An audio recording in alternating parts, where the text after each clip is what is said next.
And we are back for an all-new episode of Keep It, and I'm back. I'm Ira Madison III. I'm Louis Vertel, and where the hell were you? That is simply too long to be on Fire Island. Okay, I want to do some warning right now to people out there, particularly our community. There is a stomach bug going around. Get out. Yes, listen, several friends have had it.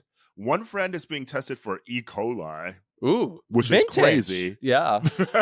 But from Monday until Thursday morning, when I basically was airlifted off the island, no, I was fine, but I got onto the ferry, got into an infirmary, a Cadillac, and then zipped back to the city.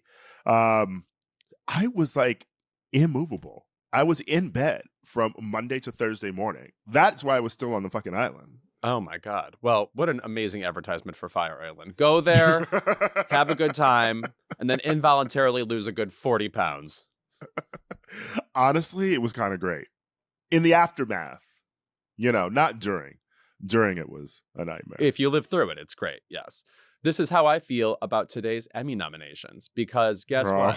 There were a couple of avenues under which I was lightly, I don't want to say optimistic, but, put a little a prayer out there for myself. Didn't happen. I'm still an Emmy nominee because of last year, but I'm not one this year. So everybody, awards mean more to me than people. So just know that I'm upset and you should be thinking of me. That's sad, but at least I know that That's sad. At least I know that I won't miss your running bit of, hi, I'm Emmy nominee Louis Vertel. And by the way, why did I stop that? It's still true, girl. Why am I not still shoving that in your face? You're right. But you should be. I know. You would be. Come on. Yeah. We were in a show that won an Emmy. What was that? Remember Keke Palmer's Turns Up with the Taylors? That won something? Yes, it won an Emmy. I mean, it was a Quibi show? No, it was a Facebook show. Oh, okay. I forgot that existed. I know Catherine Zeta-Jones did that one drug show that was a Facebook show. Then I thought that became illegal. Yeah, so we played ourselves in that. That's so crazy. No, Keke said the words Ira and Louis. It was shocking. Yeah, I'm going to go find that clip because that's the only time she's going to say our names. Yeah, she's like, peace out. Enjoy the 2010s where you belong. Yes, looking at these nominations, lots of things that get nominated every year that aren't that provocative. But I want to shout out an actress I love this year, Catherine Lanaza on the Pitt, who plays kind of the experienced doctor who's educating the new interns, and Noah Wiley's kind of main confidant on the show. But something I love about this woman, other than her performance is great, her series of 3 marriages, one of my favorites in Hollywood history. Currently, she is married to Grant Show, whom you know from Melrose Place. Oh, but please. her Jake. Yes, precisely. Her 2 husbands before that, French Stewart of Third Rock from the Sun. And before that, Dennis Hopper. Wow. That is a triad. She's carrying. Yes. Imagine being married to Dennis Hopper. That must be terrifying. That is also 3 wildly different men. They have nothing in common. Her type is, can you believe it? Which also, do you recall that Andrew Shue was involved in that that newscaster affair story? Wait, like the old one? Who is it, Jessica Savage or something? Recently, it was the black guy and his coworker. Oh, yes, they were amazing. Yes, yeah, because she was married to Andrew Shue. Right. Yes. I forget to think about Andrew Shue, and I'm thinking about Elizabeth all the time. I was actually thinking about Elizabeth Shue recently, and I'm trying to remember what I was watching. Back to the Future? Leaving Las Vegas? No, I think it was just I was looking up the fact that she is I know what it is. I watched Raging Bull for the first time. Oh, yes, with Kathy Moriarty. Great nomination. Yes. And so I was looking up Kathy Moriarty, and I was like, wait, I know this diva. And I was like, wait, that's the diva from Soap Dish. Yes. Obviously. The most outdated role, amazing performance. Yes. Right. She's so good. And then I was realizing, wait, everybody in Soap Dish at the time was like a heavy hitter. Yeah. And then I was like, oh, Elizabeth Shue's in this movie, and she's also a nominee. And I always say about that movie, Whoopi was hot in it. Yeah, she's sexy in it. Now, her nomination was Elizabeth Shue's nomination was 4 years after Soap Dish for Leaving Las Vegas, but everybody in there was like doing it. Yeah. Oh, no, you knew everybody in that movie. And Sally was, of course, sensational. Okay. Before we hop back to those Emmys, yes or no? Yeah. Kathy Moriarty, that Oscar nom. You find it dubious? Really well, I find it dubious. Well, she didn't really do anything in that movie. Well, I'll say this. It is what happens at the Oscars routinely where every movie for men has one woman in it. And so they just, we nominate the one woman. And we Rachel McAdams in Spotlight, even though that's a good performance. Movies like that. I would say she's really good in it. But she's good. But she lost to Mary Steenburgen in a landslide, who took every award that year. She steam. Okay, I can't come up with a pun. She Steenburgened the competition. Yes. Looking at these Emmy noms, there are some shocks. Yeah. First of all, Sharon Horgan for Bad Sisters. We love her, and I love that show. Yeah. Also, good show, good cast, and also Sharon Horgan's just a veteran now. She was a Catastrophe. She just has done a whole bunch of things. Divorce with Sarah Jessica Parker, she was a part of. But this is her best show. Let's not bring that show up. I know. They really tried. Maybe it's better in light of And Just Like That. Well, I mean, most things are better. Like The Great Depression is better in light of Just Like That. But first, I mean, I'm this year for Kristen Bell, which is pretty rad. Another showbiz veteran. Probably her best role was Veronica Mars, but this show is eminently watchable. And I have to support the career of Jackie Tone, who is just a weirdo person for real. Yeah, she did a very weird episode of Keep It once, where she revealed her relationship with our bi king, Jason Mraz. Yes. Basically the preeminent bisexual, now that you mention it. If I had to rank them all. It's like how asexual, it's only Paula Poundstone. Who's the other reigning asexual in Hollywood? Yeah, where has Jason Mraz been? We really are erasing them. He is hidden under a hat somewhere with his little ukulele, looking like Spike from the Peanuts comic. I also see under Outstanding Drama Series, Andor is nominated, and I promise, listeners, I'm going to start watching. Okay? Like, people keep telling me to watch Andor. They keep saying that basically what happened with Andor is sort of what James Gunn has said his idea for the DCU is. It's not everything has to be the same. You know, it's sort of like you just take the idea that this is the Star Wars, but then you make whatever the fuck you want. And so I hear that it's sort of like in the Star Wars universe, but it's really good and it's not just a mess. So I'm gonna watch that. I mean, I won't be here to talk about it. I'm gonna watch it. I'm so excited that the Star Wars universe is expanding. I keep thinking it's gonna be too small. It's like a fucking airport at this point. Jesus Christ. Well, wars keep happening, Lewis. That's right. So, sorry, it's very hot button. Yes, or hot whatever, hot topic. On the nose. I don't know what it is. I said last week when you weren't here and Kyle Buchanan was that Diego Luna is dating Oscar nominee Marina de Tavira, and they're kind of my favorite couple right now. Okay. By the way, fun episode. Thank you. No, Kyle brings it, and he's also got that low Ira dulcet thing. Who, you know, coming in on like somebody who is doing radio and do the right thing, that kind of voice. I think I come in with a little Lynn Thigpen and the Warriors vibe, but yes. Oof, I love Lynn Thigpen. Gone too soon, Lynn Thigpen. Yeah. I still think that your vendetta against the Wolf of Wall Street has to be examined. Well, I would love to know what people love about it, other than it's people screaming at each other, and not in a cool Who's Afraid of Virginia Woolf way. You just have to do lines while watching it. Oh, I see. My lack of a substance abuse problem is preventing me from understanding the joys of this film. Also, I will say that to jump back into Scorsese, I really enjoyed Raging Bull, but it was not a film that I want to rewatch again, really. It's gorgeous, but that's sort of like not...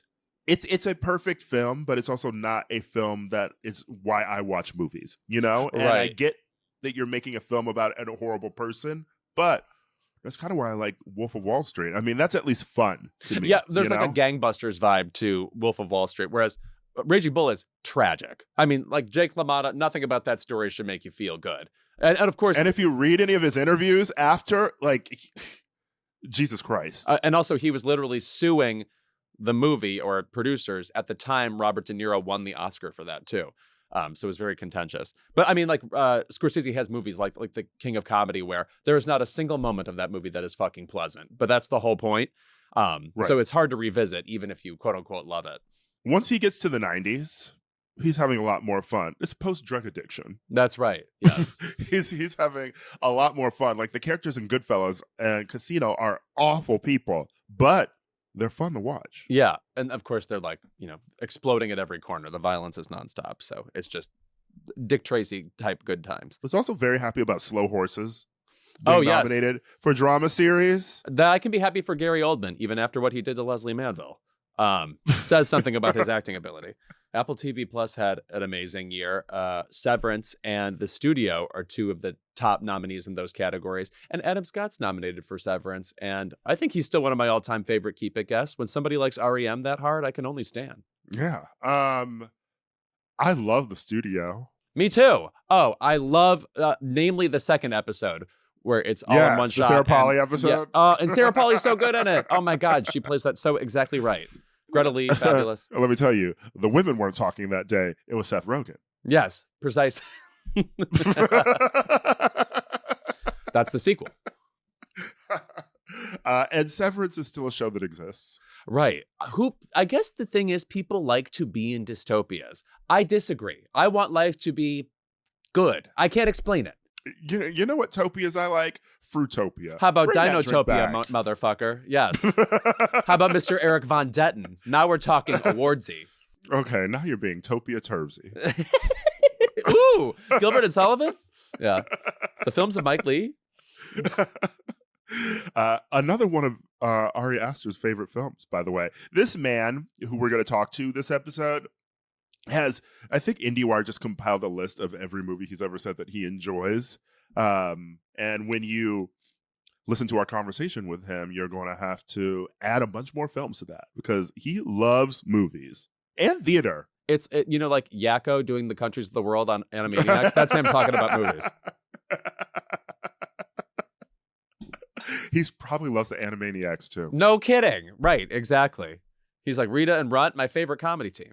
One problem I do have, I'm sorry, the acting on White Lotus is a bit overrepresented. Like, okay, I can support Carrie Coon, but like, did we need Amy Lou Wood to get an Emmy nomination for that? I don't know. I mean, like, she was sort of memorable, I guess, but we're talking about Patricia Arquette on Severance. Patricia Arquette wipes the floor with those performances. I mean, Patricia Arquette probably just like wipes the floors in general. I feel like she probably would moonlight as the cleaning lady on set too, just like to be helpful. Right, you're right. She's like, yeah, whatever you need me for, sure. Yeah. I think that The Bear is in for some trouble. Right. They've already had their day. You know what I mean? So yeah, and they're nominated for Outstanding Comedy Series, but people are coming for The Bear lately. Like, also, it doesn't help that apparently the show isn't good this season. I don't watch it famously. I saw a season of it, and I just feel like I saw all I need to see. I just don't have. I don't have. That's enough. I felt like I don't have anything else to learn from that kind of contentious restaurant relationship. Personally, also Chloe Sevigny nominated for an Emmy for Monsters, the Lyle and Eric Menendez story. I want to shout out Cooper Koch too, also nominated. Chloe Sevigny. I always say, like, sometimes celebrities are more important as interviewees than as actors, and I kind of thought she was just that. But you know what? She does. She's got the Oscar nomination, and now she's got the Emmy nomination. So she's proving me wrong.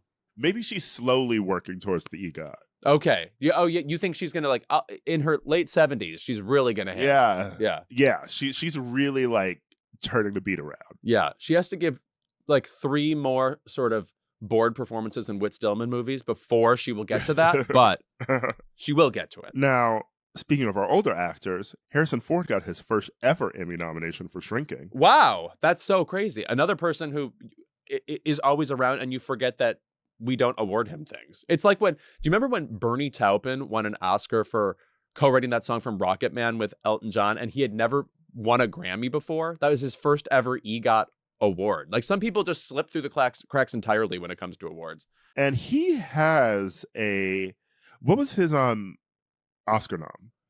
Witness. Harrison's Witness. Okay, yeah, that's a long time ago. Yeah, 1985. And he's certainly been great since. It's also like when he's one of those people too, where you look at his filmography, you're sort of like, what would he have been nominated for though? Right, exactly, because none of it's maybe really Working prestige. Girl. Yeah, or maybe the movie Presumed Innocent, which the limited series version here has a number of nominations, including Ruth Negga. What you call me? I wanted you to get it one more time. I don't know how else she was going to come up. We're like a volleyball team, Set and Spike. Yeah. Kathy Bates became the oldest Emmy nominee for Best Drama Actress. And she's doing better than ever. And people apparently love that show. It would be weird if I spent any time on that show, but I believe it exists and I support Kathy Bates. I just watched About Schmidt for the first time and she is rowdy in it. Good nomination. Oh, yeah. Kathy's my girl. I watch Matlock. I'm a Matlock head. I am Matlocked in. I feel like you will turn on network television from time to time just to check in because you're a little bit of you miss the NBC Thursday night thrills of the 90s. Girl, I don't just miss the NBC Thursday nights. I miss the ABC Thursday nights. I was recently watching clips from Revenge and talking with a friend about where are the primetime soaps? Where is Revenge? Where is Desperate Housewives? Where is even like an Ugly Betty or like even like a fucking Lost? I feel like we are at a loss of shows that you are watching week to week. Everyone's talking about it. There's a big cliffhanger between seasons and then you're excited for the new one. Like, we're really sort of missing that in the TV realm. Also, speaking of Ugly Betty, the great Michael Urie was nominated for Shrinking. Also, love him. So venerable. You would want him in anything. He brings such good energy, such a good performer. And one last shout out, Megan Fahey for Sirens nominated also. And she's up against Cate Blanchett in Disclaimer, Rashida Jones in Black Mirror, Kristen Milioti in The Penguin, and Michelle Williams in Dying for Sex. I do think Kristen's going to take that, but that's probably my favorite category of all of them. Well, it's the only good show. Well, yeah, Kate really pissed me off with that one. I have to say, I like the Penguin too. Yeah, but oh no, Sirens. Yeah, I'm not put sure. In my earplugs. Right. Dying for Sex. I still think Michelle Williams should have maybe been a more comic performer, like a Phoebe Waller-Bridge or something. But anyway, I'm dying up here for sex. For sex. Remember that show? All right, well, we got a whole episode to get to. True. As I said, Superman came out and it was huge.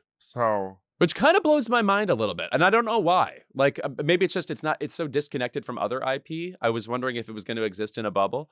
But yeah, I saw it too. Me, Lewis. I sat there for this movie. So we're going to talk about Superman and we're going to talk about immigration and all the shit going on with that movie. Also, Lena Dunham dropped a new series called Too Much, and critics are calling it not enough. Megan Stalter's in it, currently also of Hacks, but mainly of the internet. And whenever people move from the internet to the small screen, I say, are we sure? Yeah. A smaller screen to a bigger screen, though. That's true. Screens are actually lots of different sizes now. We can't be calling things the silver screen and the small screen. It just doesn't make sense. It wasn't the screens that got smaller. Gloria Swanson is our guest today. She might as well be. Yeah. That paranoid bitch, because we have another paranoid bitch joining us this week. Ari Aster is here to talk about his new film, Eddington, and it literally feels like logging on to Facebook. It is a living nightmare. And this is a man who calls himself a paranoiac. Bitch, I know. I see it. So we have a lot to say to Ari Aster about this film, about his previous films, etc. So we will be right back with more Keep It. Keep It is brought to you by Armra Colostrum. In a world that's constantly changing, your health shouldn't be up for debate. From the latest wellness trends to the chaos of modern culture, we're always questioning what's real and what's just noise. But one thing is certain. Your body wasn't designed for the nonstop stress, processed foods, and environmental toxins of today's world. Armra Colostrum is nature's original superfood packed with over 400 bioactive nutrients that fortify gut health, strengthen immunity, revitalize hair growth, and fuel performance at the cellular level. Because no matter where you stand on the latest hot topic, feeling your best is never up for discussion. We've worked out a special offer for our audience. Receive 15% off your first order. Go to tryarmra.com/keepit or enter KEEPIT to get 15% off your first order. That's tryarmra.com/keepit. Keep It is brought to you by OneSkin. You know you need to protect your skin from the sun, but what if you could protect it from things like collagen loss and inflammation, and even repair some of the damage you did when you were younger? The good news is that you can, something I learned from the scientists at OneSkin. Not only does their mineral SPF line protect your skin from UV damage, now they also work at the cellular level to help repair the sun damage from your teens and 20s. The face SPF is super lightweight, breathable, and comes in tinted or untinted. The body SPF is water resistant and helps prevent collagen loss. And the new lip SPF hydrates instantly and is scientifically proven to keep your lips healthy, bouncy, and firm. It's advanced sun care that performs like skincare. Let's talk about my lips for a second. You may have noticed they are non-existent. OneSkin helps them look like lips, which, arguably they don't look like that. And also, they're so fulsome. They're luxurious. They're buxom. We can get into more sexual terminology, but this is an ad. Plus, I need all the SPF help I can get. I am in the Elle Fanning community of whiteness. And if I'm outside for even 5 seconds, like darting from here to my car, I'm in danger. OneSkin is the world's first skin longevity company. By focusing on the cellular aspects of aging, OneSkin keeps your skin looking younger and acting younger for longer. For a limited time, you can try OneSkin with 15% off using code KEEPIT at oneskin.co. That's 15% off oneskin.co with code KEEPIT. After you purchase, they'll ask you where you heard about them. Please support our show and tell them we sent you. James Gunn's Superman flew into theaters this past weekend, giving superhero fans a glimpse into the new DCU and giving film fans a Bradley Cooper cameo for seemingly no reason at all. Critics are debating whether or not this movie has done enough to save the superhero genre, but if capes and Krypton aren't your thing, we're also going to chat about Lena Dunham's new Netflix series, Too Much, starring friend of the show, Meg Stalter. But starting with Superman, Louis. Yes. Were you dripping in corn sweat? Oh God, in the theater, I am right now. Or... It's a medical issue. He is so hot. He is gorgeous. I mean, of course, I am a survivor of Ryan Murphy's Hollywood, so I am already very familiar with David Cornsweat. And The Politician. Yes, which that had its moments. I enjoyed Gwyneth on that. Here's what I'll say about this movie. It kind of felt like seeing Spider-Man 1 at the time, which was, it was all devoid of the turducken of IP that has become all these other movies. And so it felt relatively stressless to just enter this new world, even though we're deeply familiar with it and the characters within it. We got to, there's Superman. He has that relationship with Lois Lane and this newspaper, and he's still got the silly glasses, whatever. But there was a purity. No origin. Yes. It was just, and by the way, they just launch you kind of midway into a story too, which was a bit controversial. You're not at square one the way you are at the beginning of Spider-Man where he gets the bite and all that.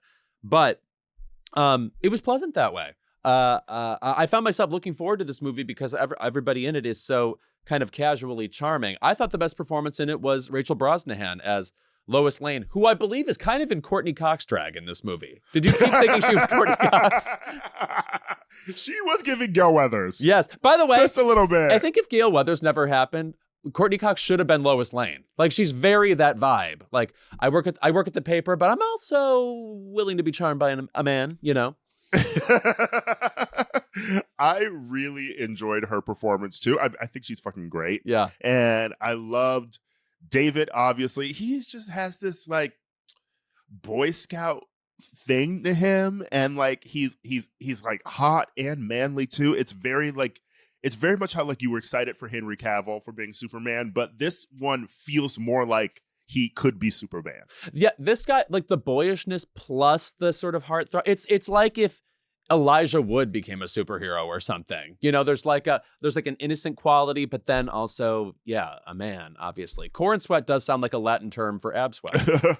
I also like that Superman didn't feel like a god in this film. Like, he got beat up a lot. Yeah. And actually, I would almost say a fault of the movie is we didn't get enough scenes where Superman got to charm us because there were so many scenes of him down bad. Yeah. You know, it's like in the Sex and the City movie where like Carrie's in a deep depression, actually, 75% of the time. Or in Just Like That. 100%. Yeah. Well, that's us, actually. Yeah. Also, my man, Nicholas Hoult. He is gorgeous in this movie And he's so funny. Yes. Also, his vibe as Lex Luthor in this movie. First of all, he's full bald, so he looks exactly like the guy from the band Live, Ed Kowalczyk. Love that band, love the 90s. But also, he's styled so Future Sex Love Sounds, which something about that, like being bitter that era of fashion is over, I think would propel a Lex Luthor of today. So it felt very, it felt smart.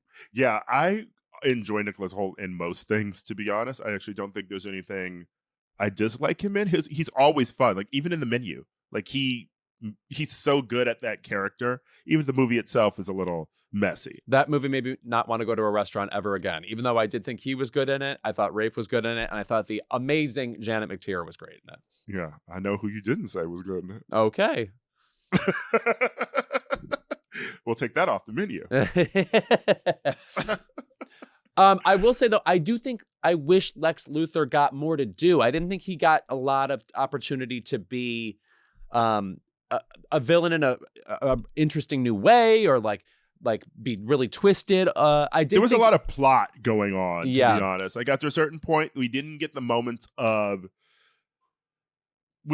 of the moments of just like these two baddies going head to head, which is what you always get from Lex and Superman. And I get they wanted to do something a little bit different, but I love their confrontation at the end, where he's yelling about why he hates Superman, etc. And it's all there. It's just that there was a lot going on in the movie. Obviously, there's the addition of the Justice Gang, who will become the Justice League of America eventually. And I thought it was fun adding these extra characters in, but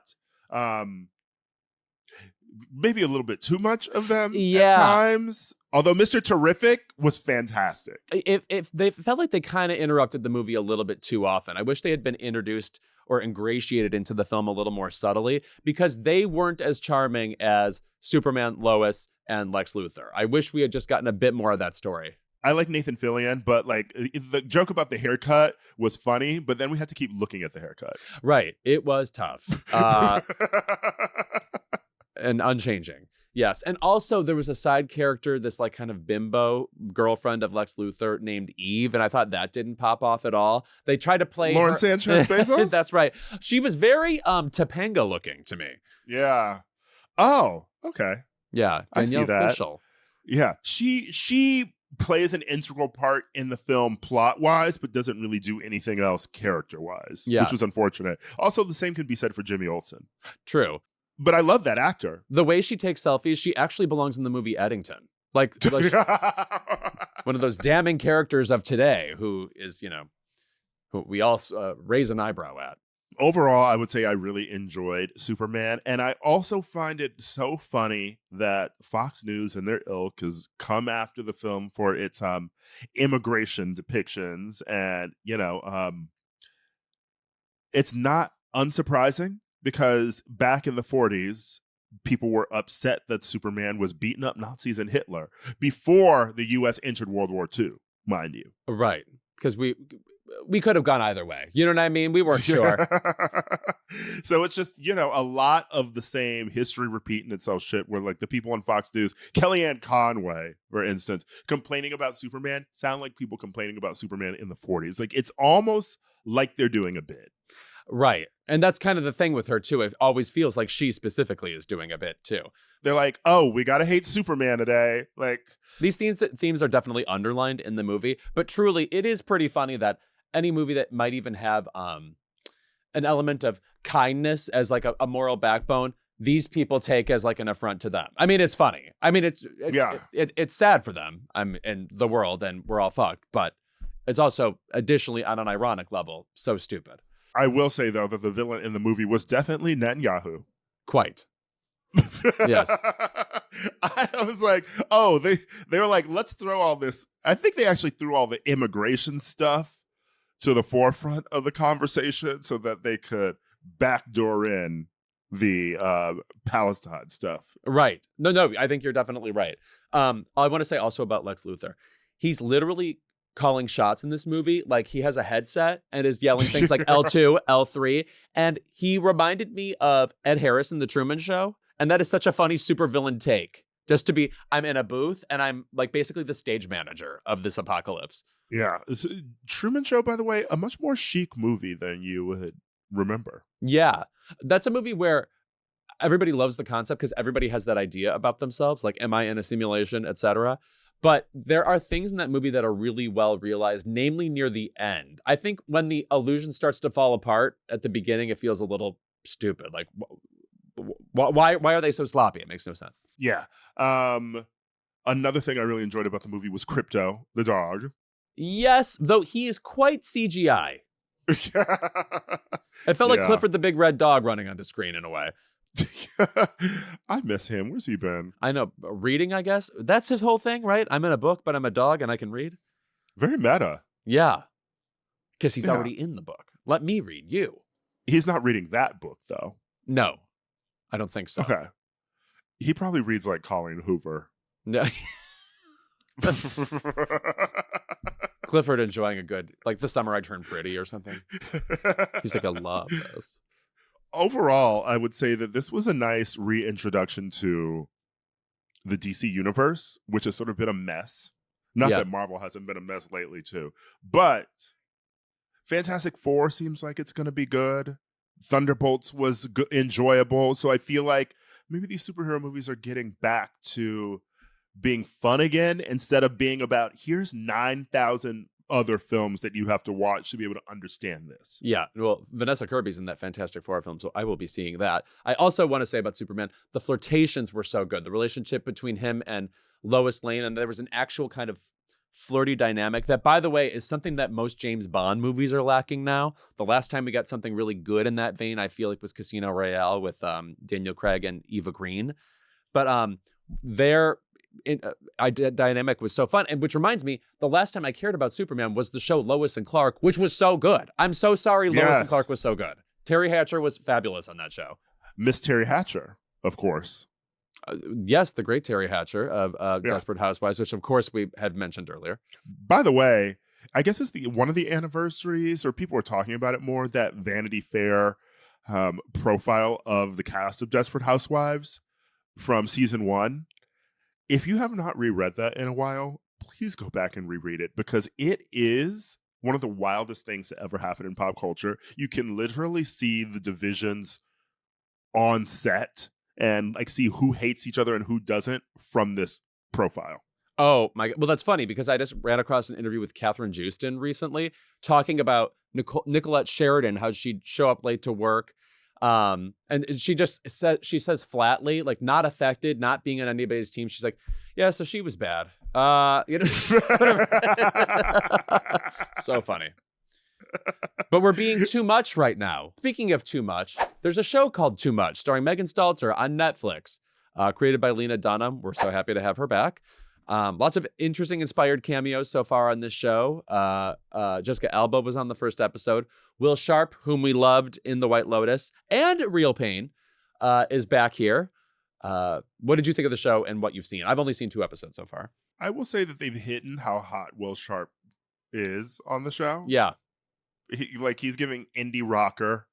Quite. Which is, yeah. And I'm like, okay, well, he's not really freezing my monkey. I don't really want to go to the Arctic with him.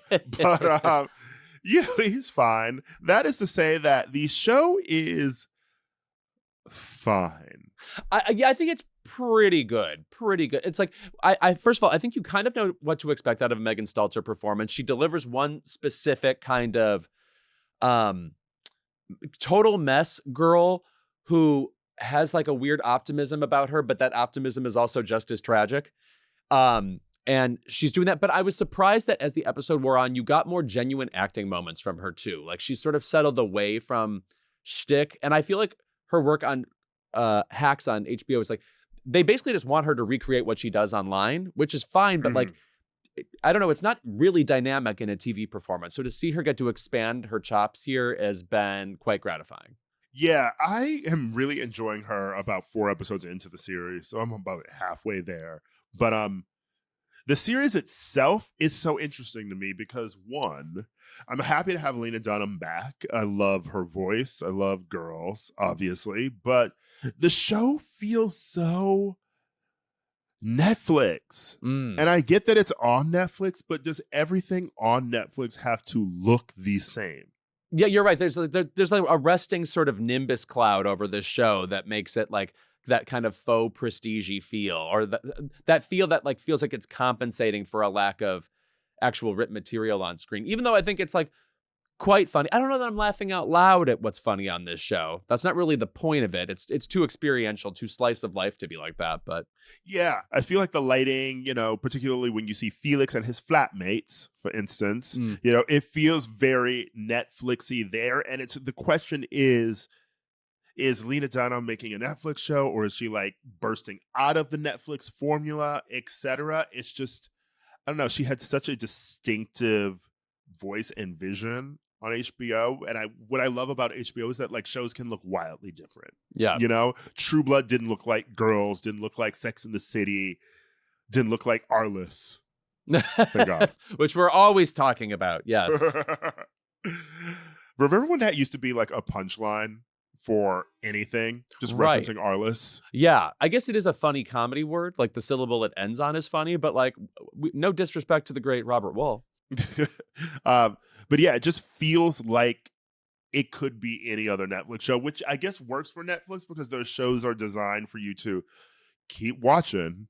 Right. When you fall asleep, you wake back up like something's playing. But you're right. I probably won't be sticking with it because I'm too busy watching the new season of Big Brother. Oh, thank God. Okay, let's talk about real TV. Yes. Can we talk about actual drama? Yes. Even though this show, the theme of this season, by the way, which is like a mysterious hotel, it's called Hotel Mystère. Hotel Mystère. Girl, this is from 2004. That is a Sims expansion pack. Also, Julie Chen saying Hotel Mystère. Right, she's not sure what the word is. She's not sure, and they're not going to tell her. They're like, let God tell her, since they're in an alliance. The concept for this season is it's a mystery, and there's a mastermind who's manipulating things in the house. Last year it was like the AI person manipulating things in the house, and it got really old really fast. Yeah.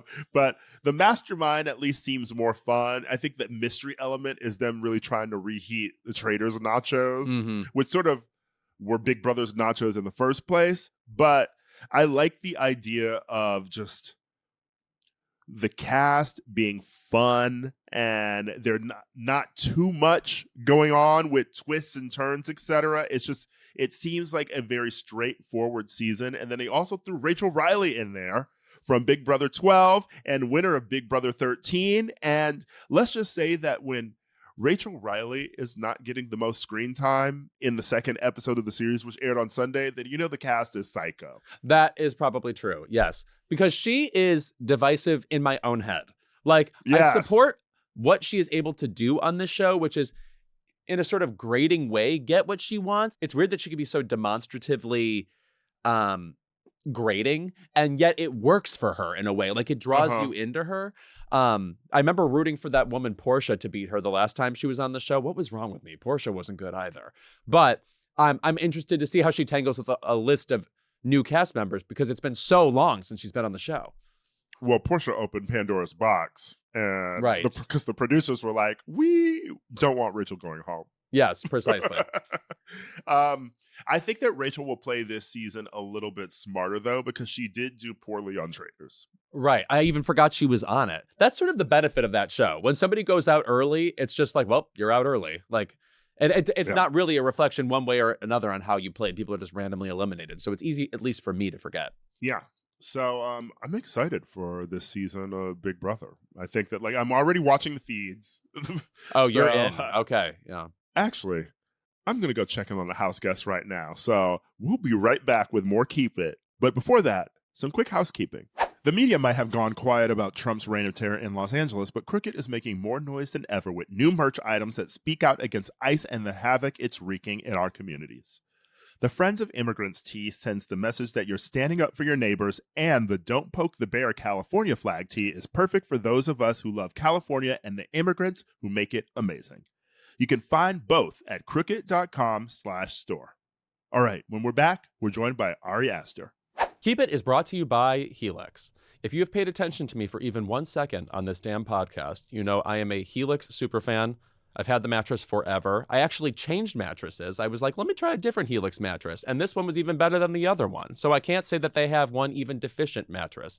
I sleep extremely well. I slept 10 hours last night, and I'm recovering deeply from my time in Fire Island. So if I didn't sleep for 10 hours, I might just crack in half.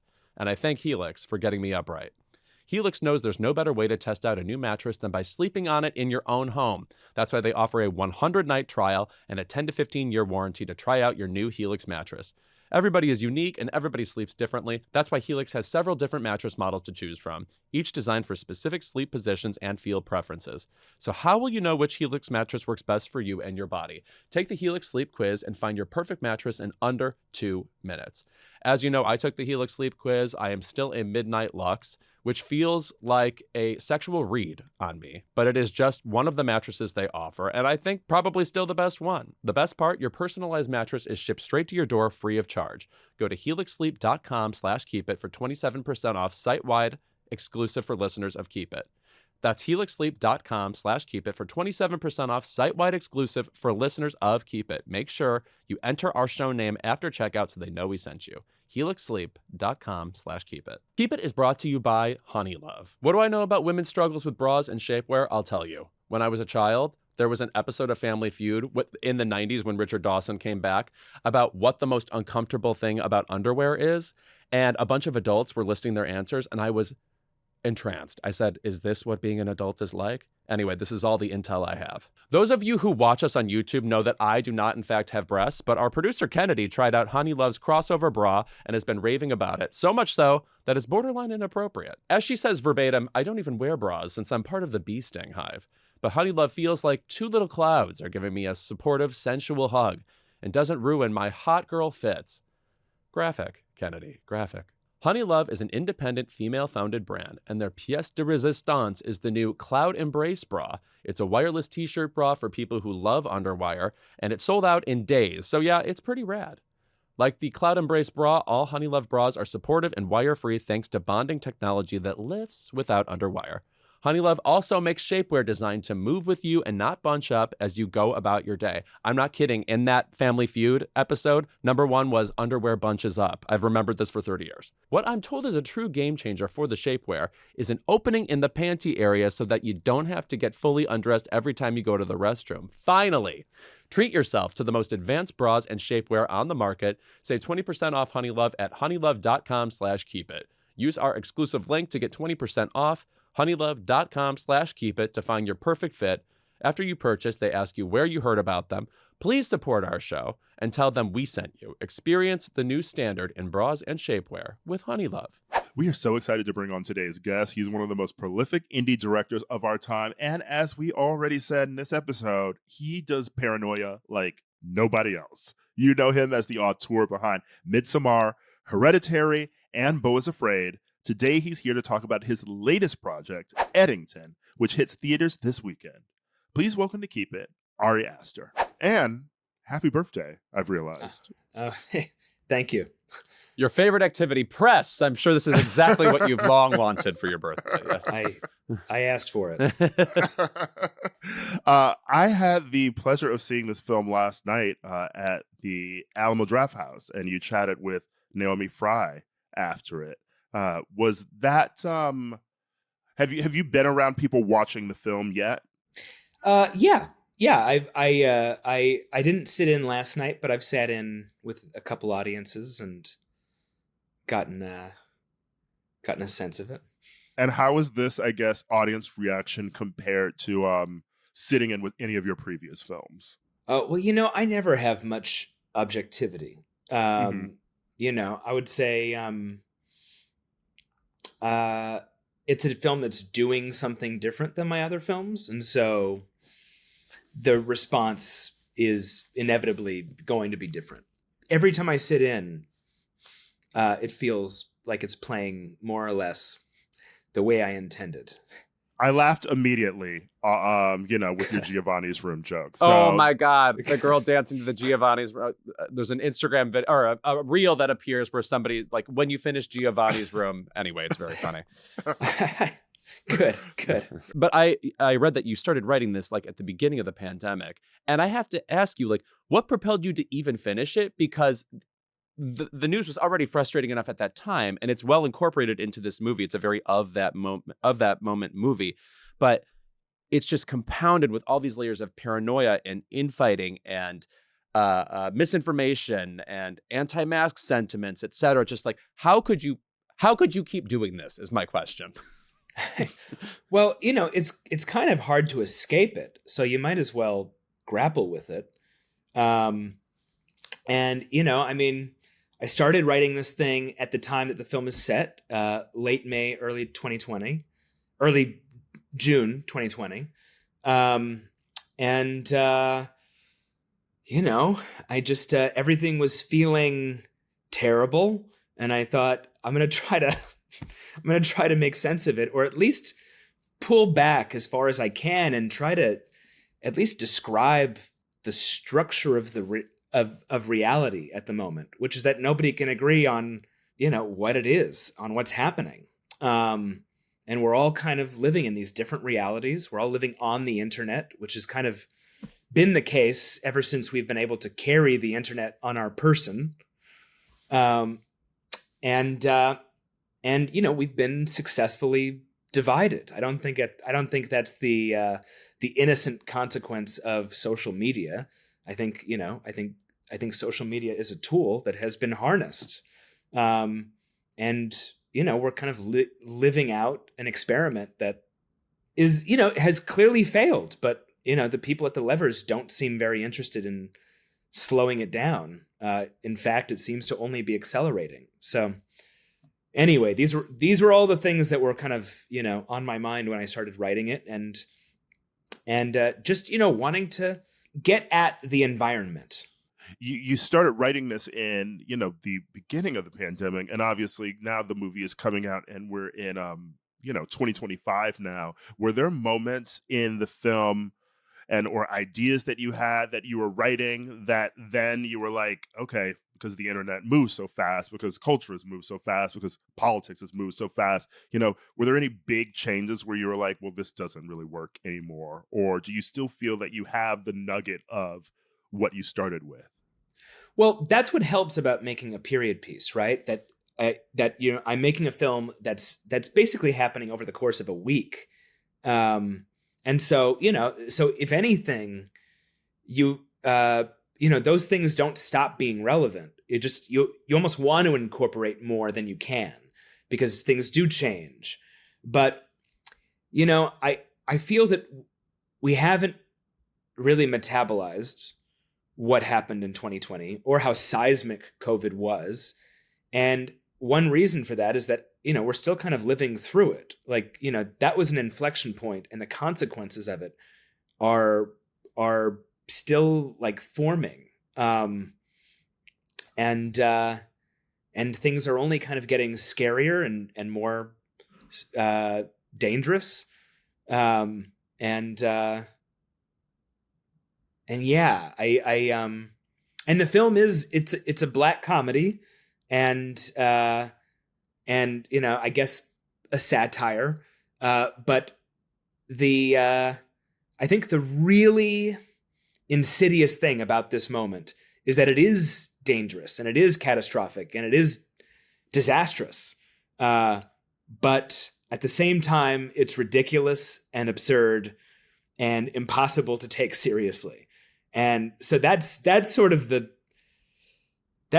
tone I'm trying to somehow strike and sustain in this film. I hope this doesn't come off as scolding, but a part of me thinks, based on how purposely frustrating the characters in your movies are, going back to Hereditary, how fraught the situations are, how stressful the movies are, that you must have been bored by most movies growing up. Like, I can't even really picture you like sitting through a normal drama and thinking enough is going on, or I'm feeling enough. So I guess my question is, who did you find yourself inspired by? Because I kind of can't even put you in a sequence with, like, it's not really Hitchcockian. It's just I'm interested who like you think back to the most. Wow. I mean, if I really start to answer this in earnest, we're going to need like 3 hours. Yeah. But you just mentioned Hitchcock. He's huge for me. Scorsese is big for me. Kubrick, Ingmar Bergman, Fellini, Shohei Imamura is a Japanese filmmaker who was working in the 60s and 70s. He was working all the way into the early 2000s, but he's somebody who made these movies that kind of played with high and low, where it's like they're like high taste, very, very, well made, sophisticated films that were also kind of vulgar and obscene in certain ways that I find exciting. Buñuel is somebody who does the same thing. You're a Bergman fan, yes? I've seen you talk about his films so much. I'm a big Bergman fan. Yeah, I think he's a great filmmaker and a great writer. One of the, I think he's such a great director that it's almost easy to forget that he is one of the great screenwriters. And I think that if he were a playwright, that he would be, considered on the same level as, somebody like Strindberg or Ibsen. But yeah, he's a very, very important filmmaker, especially because his movies are so neurotic. And I relate to that. I believe you're a neurotic. I have to say, watching the films, I have to say.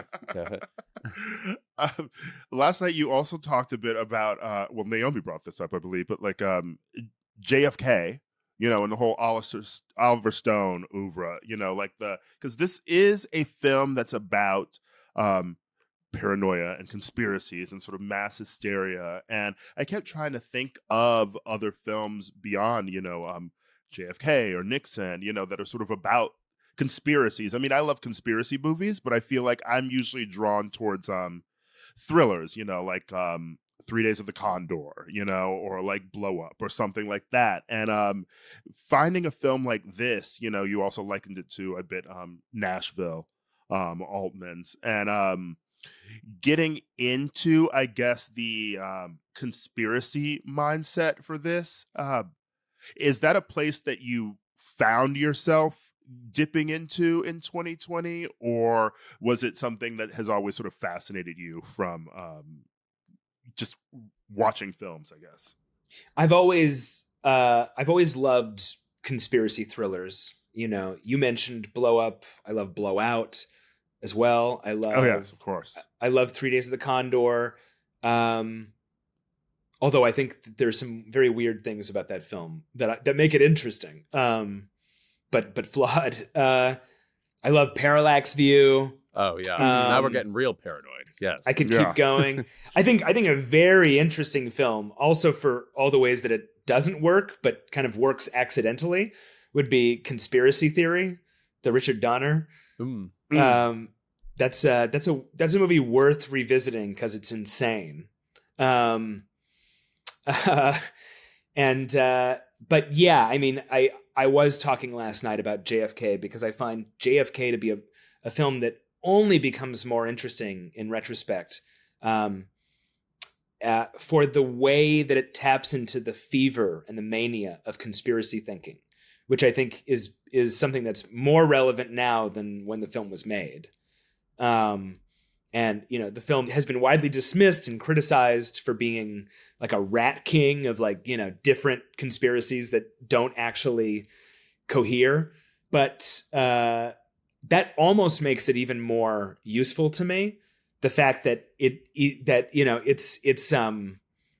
it's a film that kind of is like living on the momentum and kind of capturing the momentum of like this detail, which leads to this detail, which leads to this revelation, which leads to this epiphany, and I think that the internet has intensified this, and the way that conspiracy theories have been proliferating and have been pushed into the mainstream. It feels like when I watch JFK now, I think like, wow, this actually feels like the atmosphere of the country right now. And it's crazy, and it's dangerous. I don't know if you've ever seen Winter Kills, by the way, but it was screening in like New York. Okay, yeah, I forget which theater it was at. I don't think it was at the Metrograph, but it was somewhere last fall, and I went to see it in that too, about the JFK conspiracy. It's just a crazy, insane black comedy. If our listeners haven't seen it, they should definitely watch it. It's a very fun movie, and it does the thing that I love, which is that it goes completely off the rails. It's an absolutely ridiculous, insane movie. Yeah. You're also a fabulous director of performances, and there's one I wanted to single out in this movie. Of course, Joaquin Phoenix is back. He was in Beau is Afraid. But my favorite performance in this movie was Austin Butler as this very charismatic, it can only be described as Justin Bieber-like man who is there's just like he's kind of found religion, and there's like a real charisma to him, and he's paranoia spouting, just a very 2020 internet person. Where did the inspiration for this character come from? Because it feels very well drawn out, and he feels very much like he gets this character. Yeah, well, he's sort of a lot of things personified. I was thinking a lot about QAnon culture. I was thinking about just different charismatics that had gained like a large following and had maybe some extreme views. And yeah, like he was like, meant to be like a Pied Piper figure. But I met Austin Butler, I would say about a year before making the film. I was having dinner with him and a couple other people. And I was talking to him, and I was like I was already a fan of his, but talking to him, I was really struck by how sincere he is in a way that that's real. Like he's a really warm, sweet, funny, earnest guy, in a way that's not like repellent or like it's very inviting. And I found myself just kind of like sinking into his eyes, and I was like, and I just thought, this guy would be a great cult leader. Absolutely. Like this guy could be dangerous easily.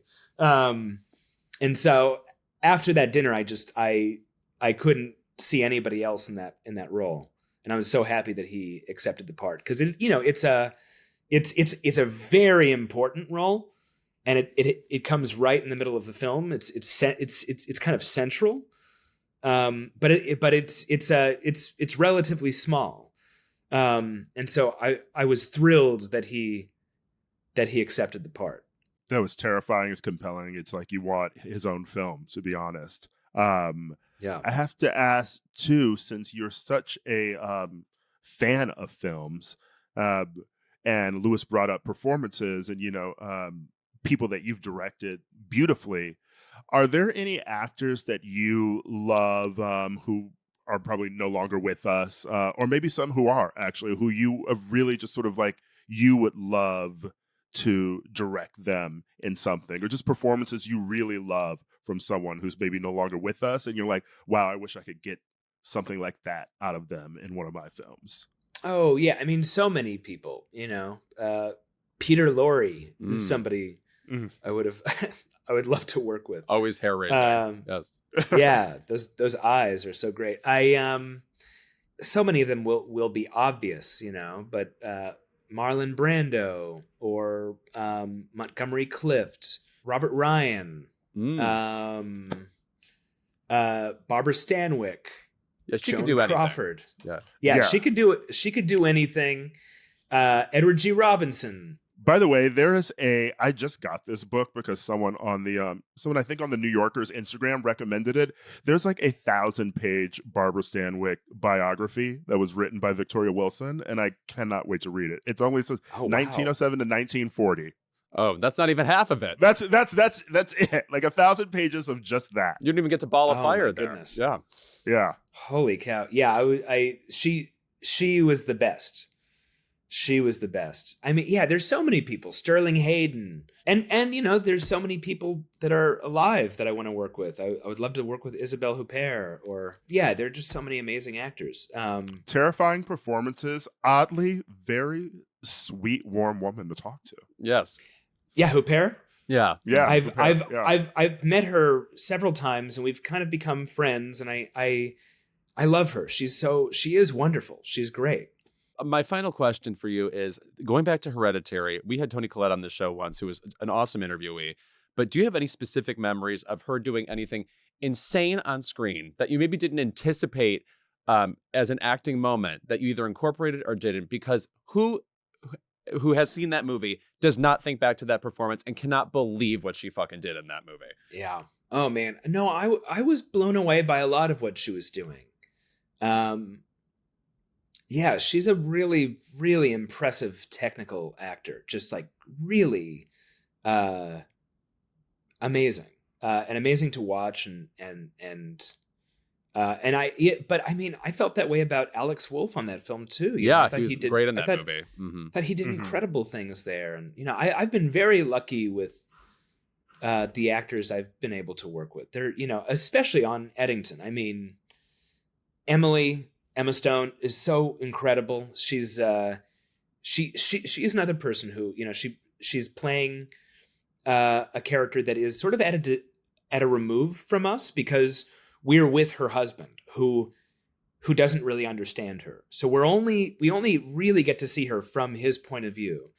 And she's able to do so much at that distance from us, with so much kept away. Like we talked about her character being something of a ghost.